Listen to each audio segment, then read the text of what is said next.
ಪ್ರೀತಿಯುಳ್ಳ ದೇವ ಮಕ್ಕಳೇ, ಸುಂದರವಾದಂತಹ ಈ ಸಮಯದಲ್ಲಿ ಪುನಃ ಈ ದೇವರ ವಾಕ್ಯದೊಂದಿಗೆ ನಿಮ್ಮ ಮುಂದೆ ಬರಲಿಕ್ಕಾಗುವಂತೆ ಸರ್ವಶಕ್ತನಾದಂಥ ದೇವರು ಸಹಾಯ ಮಾಡಿಕೊಟ್ಟಿದ್ದಕ್ಕಾಗಿ ನಾನು ದೇವರಿಗೆ ಅನಂತ ಕೃತಜ್ಞತೆಗಳನ್ನು ಸಲ್ಲಿಸ್ತಾ ಇದ್ದೇನೆ. ಅದೇ ಸಮಯದಲ್ಲಿ ಈ ಟಿ ವಿ ಕಾರ್ಯಕ್ರಮಗಳನ್ನು ವೀಕ್ಷಿಸ್ತಿರುವಂಥ ನಿಮಗೂ ಸಹ ಈ ಸಮಯದಲ್ಲಿ ನನ್ನ ವಂದನೆಗಳನ್ನು, ಅದೇ ರೀತಿಯಲ್ಲಿ ನನ್ನ ಸ್ವಾಗತಗಳನ್ನು ಸಹ ನಾನು ಹೇಳುತ್ತಾ ಇದ್ದೇನೆ.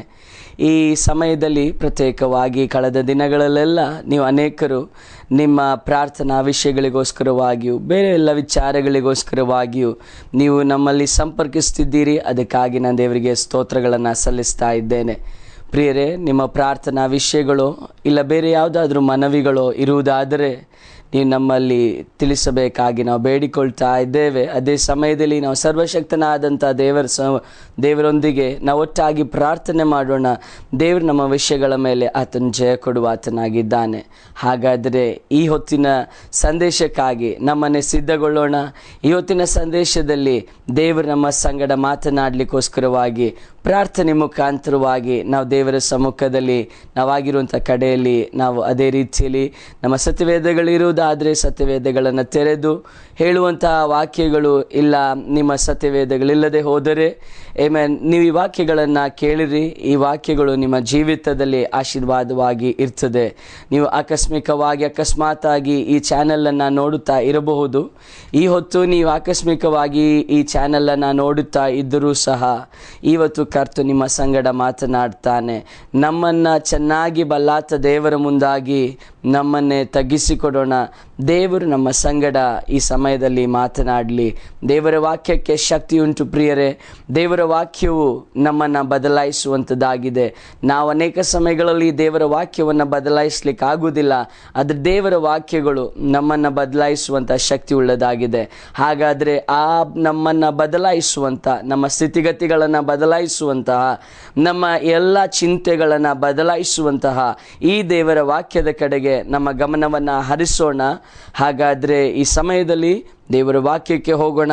ಯೋಹಾನ ಸುವಾರ್ತೆ 6ನೇ ಅಧ್ಯಾಯದಲ್ಲಿ 15ನೇ ವಾಕ್ಯದಿಂದ ಕೆಳಗೆ ನಾವು ಒಂದು ವಿಚಾರದ ಬಗ್ಗೆ, ಅಲ್ಲಿ ಯೇಸು ಸ್ವಾಮಿಯ ಜೀವಿತದಲ್ಲಿಯೂ ಶಿಷ್ಯಂದಿರ ಜೀವಿತದಲ್ಲಿಯೂ ಅಲ್ಲಿ ಒಂದು ಕಾರ್ಯದ ಬಗ್ಗೆ ಸ್ವಾಮಿ ನಮಗೆ ತಿಳಿಸಿಕೊಡ್ತಾ ಇದ್ದಾರೆ. ಆ ವಿಷಯದ ಬಗ್ಗೆ ನಾವು ಗಮನಿಸೋಣವೇ. ಯೋಹಾನ ಸುವಾರ್ತೆ ಅದರ 6ನೇ ಅಧ್ಯಾಯ 15ರಿಂದ ಕೆಳಗಿನ ವಾಕ್ಯಗಳು ಈ ರೀತಿಯಾಗಿ ಹೇಳ್ತದೆ. Therefore when Jesus perceived that they were about to come and take him by force to make him king, he departed again to the mountains by himself alone. Now when evening came, his disciples went down to the sea, got into the boat, and went over to the sea towards Capernaum, and was already dark, and Jesus had not come to them. And the sea arose because a great wind was blowing. So when they rowed about 3 to 4 miles, they saw Jesus walking on the sea, drawing near the boat, and they were afraid. But he said to them, "It is I, do not be afraid." ಹಾಗಾದರೆ ಈ ಓದಿದಂಥ ವಾಕ್ಯ ಕಡೆ ನಾವು ಗಮನಿಸೋಣ. ದೇವರ ವಾಕ್ಯ ಇಲ್ಲಿ ಸ್ಪಷ್ಟವಾಗಿ ಹೇಳ್ತದೆ, ಯೇಸು ಸ್ವಾಮಿ ಆ ಶಿಷ್ಯಂದಿರು ಯೇಸು ಸ್ವಾಮಿ ಶಿಷ್ಯಂದರಿಗೆ ಹತ್ತಿರದಲ್ಲಿ ಇದ್ದಂಥ ಸಮಯದಲ್ಲಿ ಯೇಸು ಸ್ವಾಮಿ ಸ್ವಲ್ಪ ತನ್ನ ಶಿಷ್ಯಂದಿರ ಅಗಲಿ ಪ್ರಾರ್ಥನೆಗಾಗಿ ಹೋದಂತಹ ಸಮಯ. ಯೇಸು ಸ್ವಾಮಿ ಪ್ರಾರ್ಥನೆಗಾಗಿ ಹೋದಂಥ ಸಮಯದಲ್ಲಿ ನಾವಿಲ್ಲಿ ದೇವರ ವಾಕ್ಯದಲ್ಲಿ ನೋಡ್ತಾ ಇದ್ದೇವೆ. ಯೇಸು ಸ್ವಾಮಿಯ ಶಿಷ್ಯಂದಿರು ಏನು ಮಾಡಿದರು? ಯೇಸು ಸ್ವಾಮಿಯನ್ನು ಆತನು ಪ್ರಾರ್ಥನೆ ಮಾಡುವಾಗ ಆತನನ್ನು ಏಕಾಂತವಾಗಿ ಒಬ್ಬನನ್ನೇ ಬಿಟ್ಟು ಈ ಶಿಷ್ಯಂದಿರು ಕ್ಯಾಪರ್ನಮ್ ಎಂಬುದಾಗಿ ಹೇಳುವಂತಹ ದೇಶದ ಕಡೆಗೆ ಅವರು ತಮ್ಮ ಪ್ರಯಾಣವನ್ನು ಬೆಳೆಸಿ ಅವರು ದೋಣಿಯಲ್ಲಿ ಪ್ರಯಾಣ ಮಾಡಲಿಕ್ಕಾಗಿ ಅವರು ಹೋಗುತ್ತಾ ಇದ್ದಾರೆ.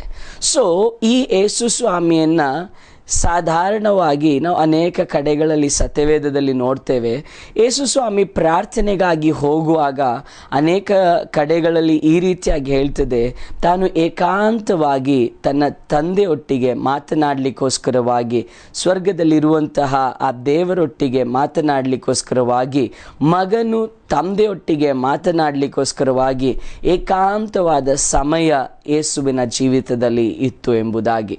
ಹಾಗಾದರೆ ಇವತ್ತು ನಮ್ಮ ಚಿಂತೆಯಲ್ಲಿ ಬರಬೇಕಾಗಿರುವಂಥ ಒಂದು ವಿಷಯ ಏನಂದರೆ, ನಾವು ಪ್ರಾರ್ಥನೆ ಮಾಡ್ತೇವೆ ಇಲ್ಲ ಎಂಬುದಾಗಿ ಅಲ್ಲ, ನಮ್ಮ ಪ್ರಾರ್ಥನೆಗಳಲ್ಲಿ ನಮ್ಮ ಏಕಾಂತ ಸಮಯದಲ್ಲಿ ನಾವು ಪ್ರಾರ್ಥನೆ ಮಾಡ್ತೇವ, ನಾವು ಏಕಾಂತವಾಗಿ do we have personal prayer life? ಇವತ್ತು ನಾವು ಇದು ಬಹಳಷ್ಟು ಚಿಂತಿಸಬೇಕಾಗಿರುವಂತಹ ಒಂದು ವಿಷಯ. ನಾವು ಚರ್ಚಿಗೆ ಹೋಗ್ಬೋದು, ಪ್ರಾರ್ಥನೆ ಮಾಡ್ಬೋದು, ಚರ್ಚಲ್ಲಿ ಕೂತು ಆರಾಧನೆ ಮಾಡ್ಬೋದು, ಸ್ತೋತ್ರಗಳನ್ನು ಹೇಳ್ಬೋದು, ನಾನು ಒಳ್ಳೆಯ ಒಬ್ಬ ಆರಾಧಕನಾಗಿರ್ಬೋದು, ನಾನು ಒಳ್ಳೆಯ ಒಬ್ಬ ಪ್ರಸಂಗ ಮಾಡುವಂಥ ಪ್ರಾಸಂಗಿಕನು ಆಗಿರ್ಬೋದು, ಸತ್ಯವೇದವನ್ನು ಚೆನ್ನಾಗಿ ಆದಿಕಾಂಡದಿಂದ ಪ್ರಕಟಣೆವರೆಗೂ ತಿಳಿದಂಥ ವ್ಯಕ್ತಿಯೂ ಆಗಿರಬಹುದು, ನಾನು ಏನೇ ಆಗಿರಬಹುದು.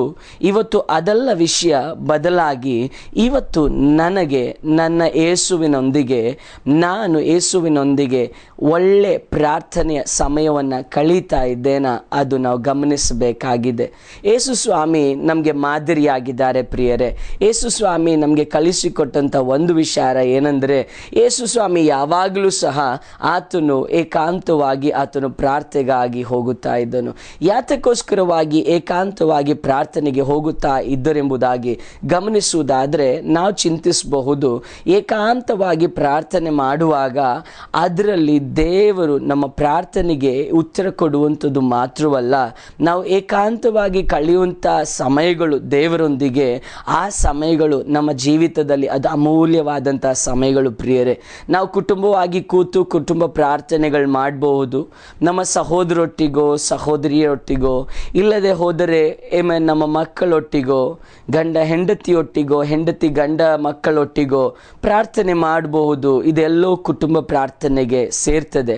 ಆದರೆ what I am trying to tell you and what I am trying to give you a detail about this time is a personal prayer life. ನಾನು ಈ ಹೊತ್ತು ನಾನು ನಿಮ್ಮೊಟ್ಟಿಗೆ ಕೇಳಲಿಕ್ಕೆ ಮತ್ತು ಮಾತನಾಡಲಿಕ್ಕೆ ಬಯಸುವಂಥ ವಿಷಯ ಏನಂದರೆ, ನಮಗೆ ಏಕಾಂತ ಪ್ರಾರ್ಥನಾ ಸಮಯಗಳು ಉಂಟಾ? Do we have personal prayer life?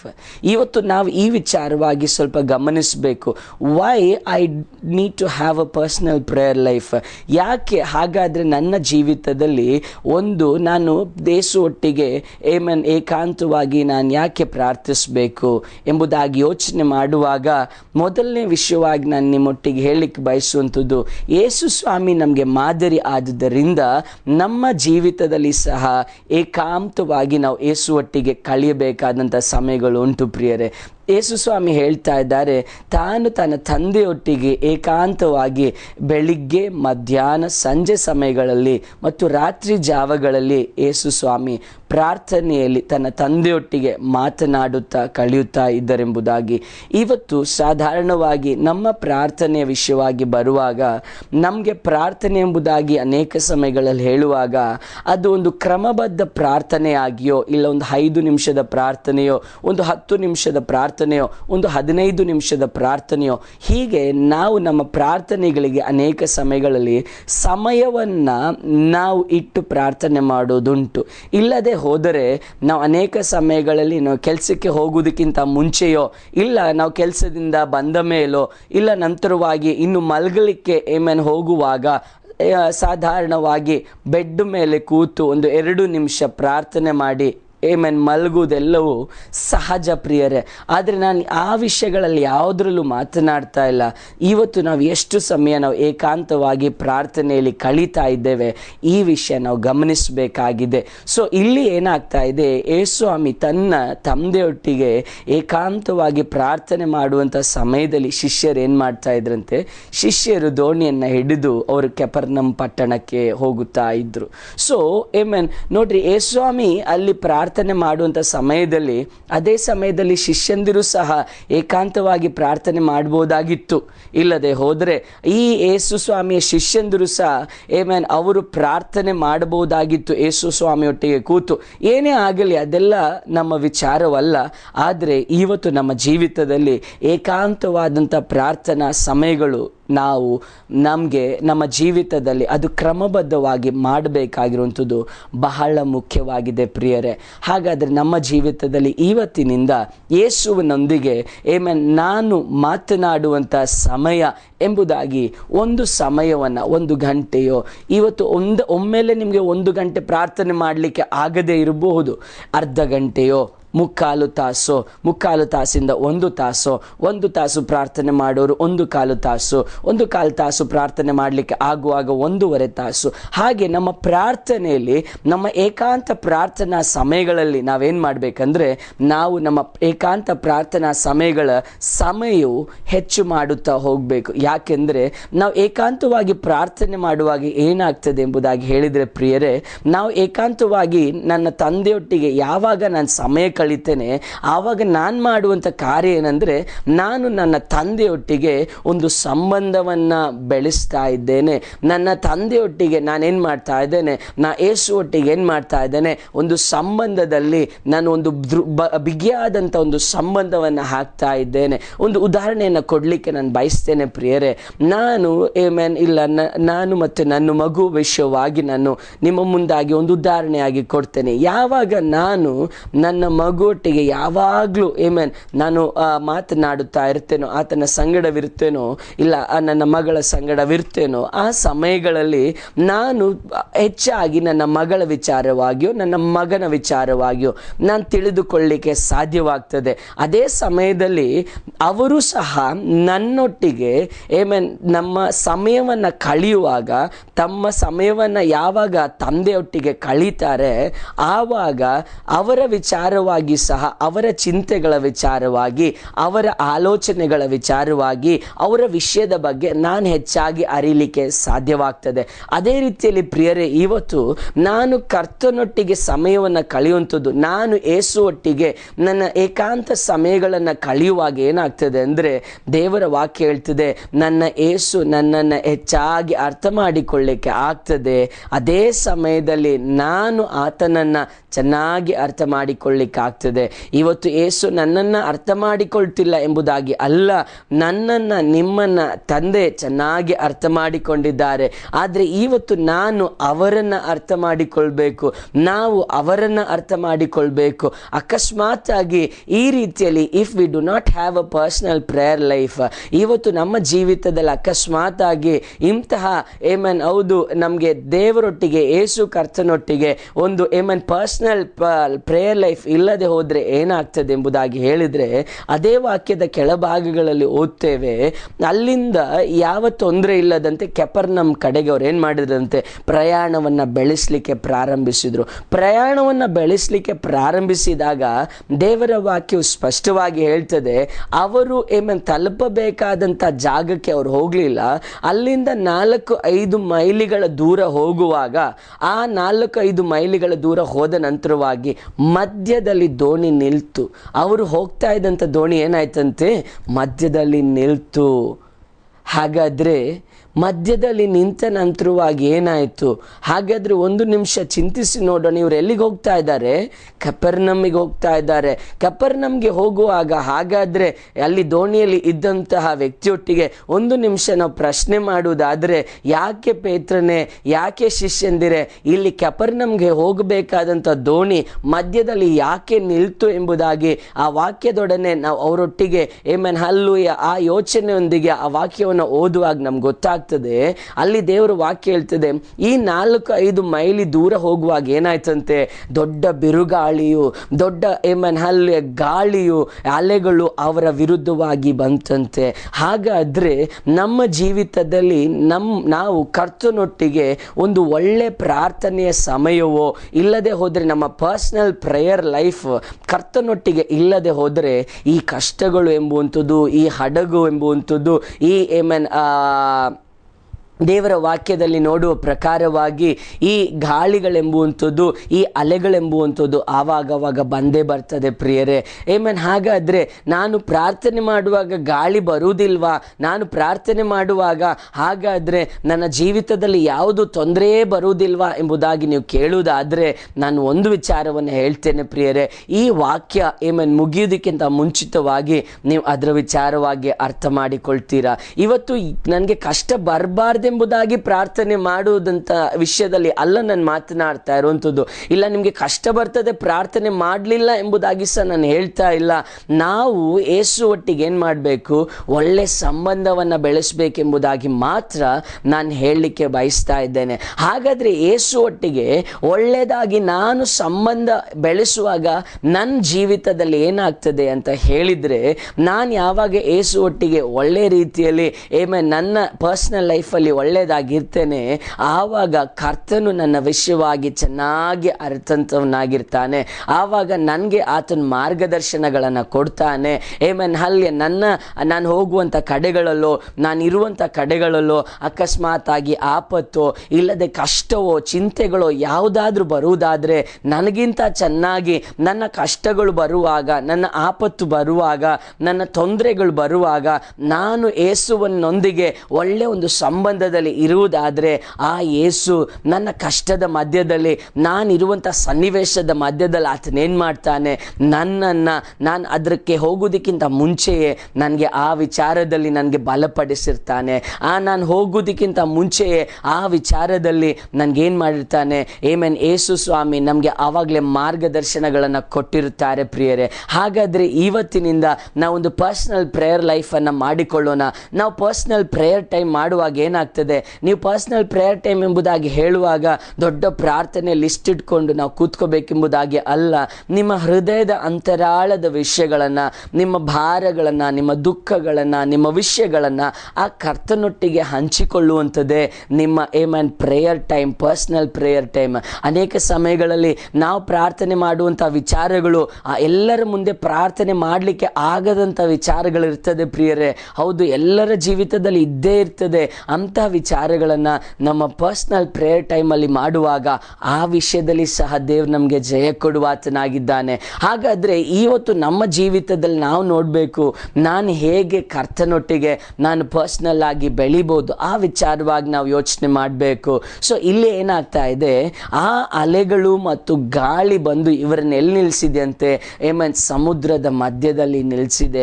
ಇವತ್ತು ಕಷ್ಟಗಳು ನಮ್ಮನ್ನು ಎಲ್ಲಿ ನಿಲ್ಲಿಸ್ತದೆ? ನಾವೇನೋ ಮಾಡ್ಲಿಕ್ಕೆ ಹೋಗ್ತೇವೆ, ಅದರ ಮಧ್ಯದಲ್ಲಿ ಕಷ್ಟಗಳು ಬಂದಾಗ, ತೊಂದರೆಗಳು ಬಂದಾಗ ನಾವು ಮಧ್ಯದಲ್ಲಿ ನಿಂತು ಬಿಡ್ತೇವೆ ಪ್ರಿಯರೇ. ಹೌದು ಪ್ರಿಯರೇ, ಇವತ್ತು ನಮ್ಮ ಜೀವಿತದಲ್ಲಿ ನಾವು ಸಹ ಅದೇ ರೀತಿಯಲ್ಲಿ ಹಾದೋಗ್ತಾ ಇರ್ಬೋದು. ಒಳ್ಳೆ ಒಂದು ಬಿಸ್ನೆಸ್ಸಲ್ಲಿ ಕೈ ಹಾಕಿ ನಾವು ಅಲ್ಲಿ ಮುನ್ಸಾಗುವಾಗಲೇ ಮಧ್ಯದಲ್ಲಿ ಒಂದು ಕಷ್ಟ ಇವತ್ತು ನಿಮ್ಗಿರ್ಬೋದು. ನೀವು ಮಾಡುವಂಥ ಕೆಲಸ ಕಾರ್ಯದ ಮಧ್ಯದಲ್ಲಿ ನಿಮಗೊಂದು ಕಷ್ಟ ಬಂದಿರ್ಬೋದು. ನೀವು ಓದುವಂಥ ವಿಚಾರದ ಮಧ್ಯದಲ್ಲಿ ನಿಮಗೆ ಒಂದು ತೊಂದರೆ ಬಂದಿರ್ಬೋದು. ಯೋಚನೆ ಮಾಡಬೇಡ್ರಿ, ಭಯಪಡಬೇಡ್ರಿ. ಇವತ್ತು ಯೇಸು ಸ್ವಾಮಿ ಹೇಳಿದ ಅದೇ ನಮಗೆ ಹಲ್ಲುಯ್ಯ ದೇವರ ವಾಕ್ಯದಲ್ಲಿ ಹೇಳ್ತದೆ. ನಮಗೆ ಎಷ್ಟು 365 ದಿನಗಳು ವರ್ಷದಲ್ಲಿ ಇರುವಾಗ ಅಲ್ಲಿ ಪ್ರತಿದಿನ ಯೇಸು ಸ್ವಾಮಿ ನಮ್ಮೊಟ್ಟಿಗೆ ಏನು ಹೇಳ್ತಾರೆ ಗೊತ್ತಾ? ಭಯಪಡಬೇಡ್ರಿ, ಹೆದರ್ಬೇಡ್ರಿ ಎಂಬುದಾಗಿ ಹೇಳ್ತಾರೆ. ಹಾಗಾದರೆ if we have a personal life with Jesus, ಇವತ್ತು ನನಗೆ ಯೇಸು ಸ್ವಾಮಿಯೊಟ್ಟಿಗೆ ಒಂದು ಪರ್ಸ್ನಲ್ ಲೈಫ್ ಇರುವುದಾದರೆ ಕರ್ತ ನನಗೇನು ಮಾಡ್ತಾನೆ? ನನ್ನ ಜೀವಿತದಲ್ಲಿ ಬೇಕಾದಂತಹ ಎಲ್ಲ ಮಾರ್ಗದರ್ಶನಗಳನ್ನು ಆತನು ನನಗೆ ಕೊಟ್ಟು ನಾನು ನಡೆಯಬೇಕಾದಂಥ ಮಾರ್ಗಗಳನ್ನು ಆತ ನನಗೆ ತಿಳಿಸಿಕೊಡ್ತಾನೆ ಪ್ರಿಯರೇ. ಅನೇಕ ಸಮಯಗಳಲ್ಲಿ ನಾವು ಮಾಡುವಂಥ ಬಿಸ್ನೆಸ್ನ ಮಧ್ಯದಲ್ಲಿ ನಿಂತು ಹೋಗೋದು ಯಾಕೆ ಗೊತ್ತಾ? ನಮ್ಮ ಚಿಂತೆಯಿಂದ ಮಾಡುವುದಕ್ಕಾಗಿಯೇ, ನಮ್ಮ ಆಲೋಚನೆಯಿಂದ ಮಾಡ್ತೇವೆ, ಅದಕ್ಕಾಗಿಯೇ ಮಧ್ಯದಲ್ಲಿ ನಿಂತು ಹೋಗ್ತದೆ. ಇವತ್ತು ಕರ್ತನ ಆಲೋಚನೆಗೆ ನಾವು ಯೋಚನೆ ಮಾಡುವುದಿಲ್ಲ. ಕರ್ತನು ನಾನು ಇದು ಮಾಡುವುದು ಕರ್ತನ ಚಿತ್ತವು ಎಂಬುದಾಗಿ ನಾನು ಯೋಚನೆ ಮಾಡುವುದಿಲ್ಲ. ಯಾರೋ ಒಂದು ಐಡಿಯಾ ಕೊಟ್ಟರೆ, ಇಲ್ಲ ಯಾರೋ ಏನಾದರೂ ಹೇಳಿದ್ರೆ ನಾವೇನು ಮಾಡ್ತೇವೆ? ಅದನ್ನು ಮಾಡಲಿಕ್ಕೆ ಹೋಗ್ತೇವೆ, ಆ ಕಾರ್ಯಗಳಲ್ಲಿ ನಾವು ತೊಡಗಿಸ್ಕೊಳ್ಳಿಕ್ಕೆ ಹೋಗ್ತೇವೆ. ಮಧ್ಯ ಬರುವಾಗ ಹೇಳಿದಂಥ ವ್ಯಕ್ತಿಯೂ ಇರುವುದಿಲ್ಲ, ಸಹಾಯ ಮಾಡಲಿಕ್ಕೆ ಯಾವ ಕರವೂ ಇರುವುದಿಲ್ಲ. ಆವಾಗಲೇ ಏನಾಗ್ತದೆ? ನಮಗೆ ಭಯ ಪ್ರಾರಂಭಿಸ್ತದೆ. ಸೊ ನಾವು ಇವತ್ತು ಅದೇ ರೀತಿಯಲ್ಲಿ ಮಧ್ಯದಲ್ಲಿ ಇರ್ಬೋದು. ಯಾವ ವಿಷಯದ ಮಧ್ಯದಲ್ಲಿ ಇವತ್ತು ಇದ್ರೂ ನೀವು ಏಮನ್ ಯೋಚನೆ ಮಾಡಬೇಡ್ರಿ. ಇವತ್ತು ಏಮನ್ ಹಲ್ಲುಯ ನಿಮ್ಮ ವಿಷಯದಿಂದ ಕರ್ತನ ನಿಮ್ಮನ್ನು ಹೊರತೆಗೆಯುವ ಆತನಾಗಿದ್ದಾನೆ. ಪ್ರಿಯರೇ, ಎಲ್ಲಿ ನೀವು ಯಾವುದೇ ವಿಷಯದ ಮಧ್ಯದಲ್ಲಿ ಇವತ್ತು ನೀವು ಸಿಲುಕಿರುವುದಾದ್ರೂ, ಇವತ್ತು ಯಾವ ಕಷ್ಟದ ಮಧ್ಯದಲ್ಲಿ ನೀವು ಸಿಲುಕಿರುವುದಾದ್ರೂ, ಇವತ್ತು ನೀವು ಕೇಳಿಕೊಳ್ಳುವುದಾದರೆ ಯೇಸುವಿನೊಂದಿಗೆ, ಇವತ್ತು ಯೇಸುವಿನೊಂದಿಗೆ ನೀವು ಒಂದು ಪರ್ಸನಲ್ ಪ್ರೇಯರ್ ಟೈಮ್ ಇಡುವುದಾದರೆ ಆ ಕಷ್ಟದಿಂದ ನಿಮ್ಮನ್ನು ಬಿಡಿಸ್ತಾನೆ ನನ್ನ ಕರ್ತನು. ಇವತ್ತು ನಮ್ಮ ಜೀವಿತದಲ್ಲಿ ಸಹ, ನಮ್ಮ ಎಲ್ಲರ ಜೀವಿತದಲ್ಲಿ ಒಂದು ನಿಮಿಷ ಆಲೋಚನೆ ಮಾಡಿ ನೋಡುವಾಗ ನೋಡ್ರಿ, ಹಲ್ಲುಯ ಕರ್ತ ನಮ್ಮ ಪ್ರಾರ್ಥನೆಯನ್ನು ಕೇಳಿ ಇಲ್ಲಿವರೆಗೂ ನಮ್ಮನ್ನು ನಡೆಸ್ತಾ ಇಲ್ವಾ ನೋಡ್ರಿ. ಹೌದ್ರಿ, ನಮ್ಮ ಪರ್ಸನಲ್ ಪ್ರೇಯರ್ ಟೈಮಲ್ಲಿ ನಾವು ಹೆಚ್ಚಾಗಿ ಬೆಳೀಲಿಕ್ಕೆ ನಾವು ಪ್ರಯತ್ನಿಸೋಣ, ಪ್ರಾರಂಭಿಸೋಣ. ದೇವರು ನಮ್ಮ ಸಂಗಡವಾಗಿದ್ದುಕೊಂಡು ಆತನು ನಮಗೆ ಮಾರ್ಗದರ್ಶನಗಳನ್ನು ಕೊಡುತ್ತಾ ನಮ್ಮ ಎಲ್ಲ ಕಾರ್ಯಗಳಲ್ಲಿ ಆತನು ನಮ್ಮ ಸಂಗಡವಿದ್ದು ನಡೆಸ್ತಾನೆ. ನೀವಿರುವಂಥ ಸನ್ನಿವೇಶದಲ್ಲಿ ಇವತ್ತು ನಿಮಗೆ ಯಾರು ರಕ್ಷಿಸ್ಲಿಕ್ಕೆ ಆಗದೇ ಇದ್ರು ಯೇಸು ಮಾತ್ರ ರಕ್ಷಿಸ್ಲಿಕ್ಕೆ ಸಾಧ್ಯ. ನಾವು ಮಾಡಬೇಕಂತ ಕೆಲಸ ಏನು ಗೊತ್ತಾ? ನಾವು ಯೇಸುವಿನ ಹೆಸರನ್ನು ಕರೀತಾ ಕೇಳೋಣ, ಇವತ್ತು ನಾನು ಈ ವಿಷಯದ ಮಧ್ಯದಲ್ಲಿದ್ದೇನೆ ಸ್ವಾಮಿ, ಈ ಕಷ್ಟದ ಮಧ್ಯದಲ್ಲಿದ್ದೇನೆ, ನನ್ನನ್ನು ರಕ್ಷಿಸೆಂಬುದಾಗಿ ಕೇಳೋಣ. ನನ್ನ ಕರ್ತನು ರಕ್ಷಿಸ್ತಾನೆ ಪ್ರಿಯರೇ. ನನ್ನ ಕರ್ತನು ನಮ್ಮನ್ನು ಎಲ್ಲ ತೊಂದರೆಗಳಿಂದ ಆತನು ಬಿಡಿಸುವ ಆತನಾಗಿದ್ದಾನೆ. ಹಾಗಾದರೆ ಪ್ರಾರ್ಥನೆ ಮಾಡೋಣವಾ? ನೀವು ಇರುವಂಥ ಸ್ಥಾನದಲ್ಲೇ ಒಂದು ನಿಮಿಷ ಕಣ್ಣುಗಳನ್ನು ಮುಚ್ಚಿರಿ, ನಾವು ಪ್ರಾರ್ಥನೆ ಮಾಡೋಣ. ಪರಿಶುದ್ಧನು ಮಹೋನ್ನತದಲ್ಲಿ ವಾಸ ಮಾಡುವಂಥ ನಮ್ಮ ದೇವರೇ, ಹೌದು ಕರ್ತನೆ, ನಿನ್ನ ಮಕ್ಕಳು ಕರ್ತನೆ, ಹೌದು ಸ್ವಾಮಿ, ಈಗಲೂ ನಿನ್ನ ವಾಕ್ಯಗಳನ್ನು ಕೇಳಿದ್ದಾರೆ ಸ್ವಾಮಿ. ಹೌದು ಕರ್ತನೆ, ನಾವೊಂದು ಪರ್ಸನಲ್ ಪ್ರೇಯರ್ ಲೈಫಲ್ಲಿ ಮುಂಸಾಗಲಿಕ್ಕೆ ಸಹಾಯ ಮಾಡು ಸ್ವಾಮಿ. ನಾವೊಂದು ಪರ್ಸನಲ್ ಪ್ರೇಯರ್ ಲೈಫಲ್ಲಿ ಕರ್ತನೆ ದೇವರೇ, ನಿನ್ನೊಟ್ಟಿಗೆ ಒಳ್ಳೆಯ ಒಂದು ಸಂಬಂಧದೊಂದಿಗೆ ನಾವು ನಿಲ್ಲಲಿಕ್ಕೆ ಸಹಾಯ ಮಾಡು ರಾಜ. ನಮ್ಮ ಜೀವಿತ ದೇವರೇ ಹಾಲೆಲ್ಲೂಯಾ ಕರ್ತನೆ, ಒಂದು ಒಳ್ಳೆ ಪ್ರೇಯರ್ ಲೈಫ್ ಒಂದಿಗೆ ಕಟ್ಟಲಿಕ್ಕೆ ಸಹಾಯ ಮಾಡು. ನೀನು ಆಲೋಚನೆಗಳನ್ನು ಕೊಡು ಕರ್ತನೆ. ನಾನು ಪ್ರಾರ್ಥನೆ ಮಾಡಲಿಕ್ಕೆ ನೀನು ಸಹಾಯ ಮಾಡು, ನೀನು ಬಲಪಡಿಸು, ನೀನೇ ನಡೆಸು ಕರ್ತನೆ. ಈ ದಿನಗಳಲ್ಲಿ ಕರ್ತನೆ ನನ್ನ ಪ್ರಾರ್ಥನೆಯಲ್ಲಿ ಬಲವಾಗಿ ನಿಲ್ಲಿಕ್ಕಾಗುವಂತೆ ನನ್ನ ಪರ್ಸ್ನಲ್ ಪ್ರೇಯರ್ ಲೈಫಲ್ಲಿ, ನನ್ನ ಪರ್ಸ್ನಲ್ ಪ್ರೇಯರ್ ಟೈಮಲ್ಲಿ ಸಹ ನಾನು ಬಲವಾಗಿ ಕರ್ತನೆ ನಿನ್ನ ಸಾಕ್ಷಿಯಾಗಿ ನಿಲ್ಲಲಿಕ್ಕೆ ಸಹಾಯ ಮಾಡು ಸ್ವಾಮಿ. ಎಲ್ಲ ವಿಚಾರಗಳನ್ನು ನಿನ್ನ ಪಾದಲು ಒಪ್ಪಿಸ್ತಾ ಇದ್ದೇವೆ. ಈಗಲೇ ಕರ್ತನೆ ನಿನ್ನ ಕಣ್ಣುಗಳನ್ನು ಮುಚ್ಚಿರುವಂತಹ ನಿನ್ನ ಮಕ್ಕಳನ್ನು ನಿನ್ನ ಪಾದಲು ಒಪ್ಪಿಸ್ತಾ ಇದ್ದೇವೆ. ಇವತ್ತು ಮೊದಲುಗೊಂಡು ಒಂದು ಒಳ್ಳೆ ಪರ್ಸ್ನಲ್ ಪ್ರೇಯರ್ ಲೈಫನ್ನು ನೀನು ಅವ್ರಿಗೆ ದಯಪಾಲಿಸೆಂಬುದಾಗಿ ಬೇಡಿಕೊಳ್ತೇನೆ ಸ್ವಾಮಿ. ನಿನ್ನ ಪಾದಗಳಿಗೆ ಒಪ್ಪಿಸ್ತೇವೆ. ಇವತ್ತಿನಿಂದ ಕರ್ತನೆ ಪ್ರಾರ್ಥನಾ ವೀರರಾಗಿ ನಿನ್ನ ಮಕ್ಕಳನ್ನು ಮಾರ್ಪಡಿಸು. ಯೇಸುವಿನ ನಾಮದಲ್ಲಿ ತಂದೆಯೇ, ಆಮೇನ್.